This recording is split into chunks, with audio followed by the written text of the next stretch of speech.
I'm also seeing my crush later, so. Well. It's you. Hi readers, I'm Emma. And I'm Abby. And today we're going to be sharing with you our picks for Project Readathon.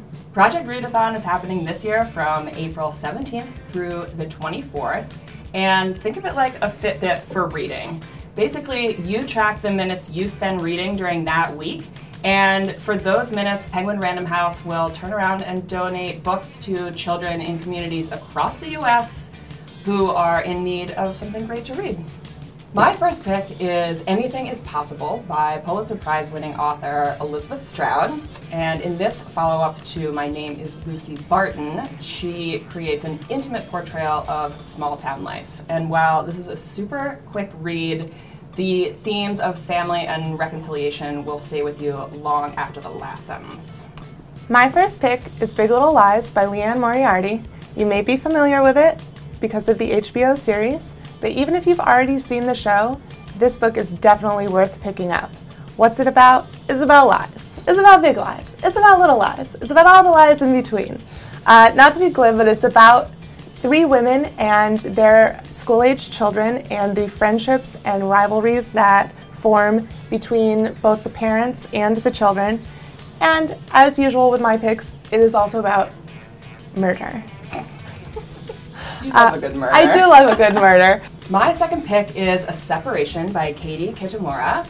And in this book, there is a separation. A husband and wife have decided to separate, but they haven't told anyone. They're keeping it private.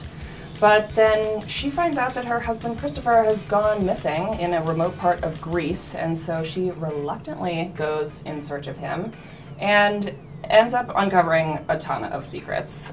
Of course. Of course. So I picked this one because I felt like it was sort of Gone Girl with role reversal. I love that. Missing husband, and it will keep you guessing. My second pick is Celine by Peter Heller. I know you loved this book as much as I did. I picked this book because I'm obsessed with it and because I recently read it in about 2 days.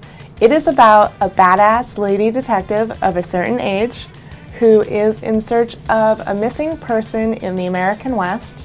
I cannot speak highly enough about this book.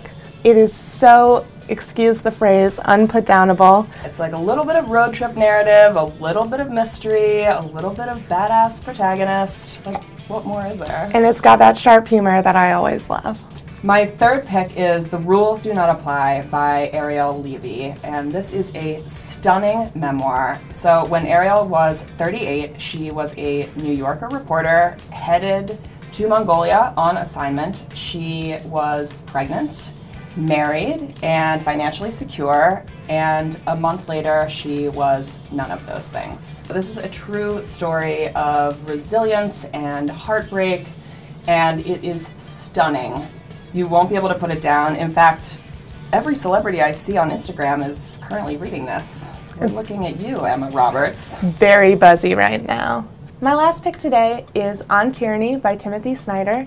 It's a little bit outside of my regular wheelhouse, but I think that's something that Project Readathon is perfect for.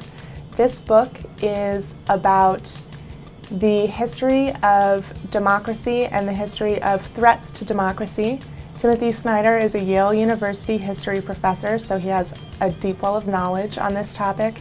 So there you have it. There are 6 picks that we are reading for Project Readathon. Remember, it's April 17 through 24. If you have something to say about the books that we chose, or you want to share the books that you're planning to read for Readathon, leave them in comments below, or tweet at us at ReadItForward.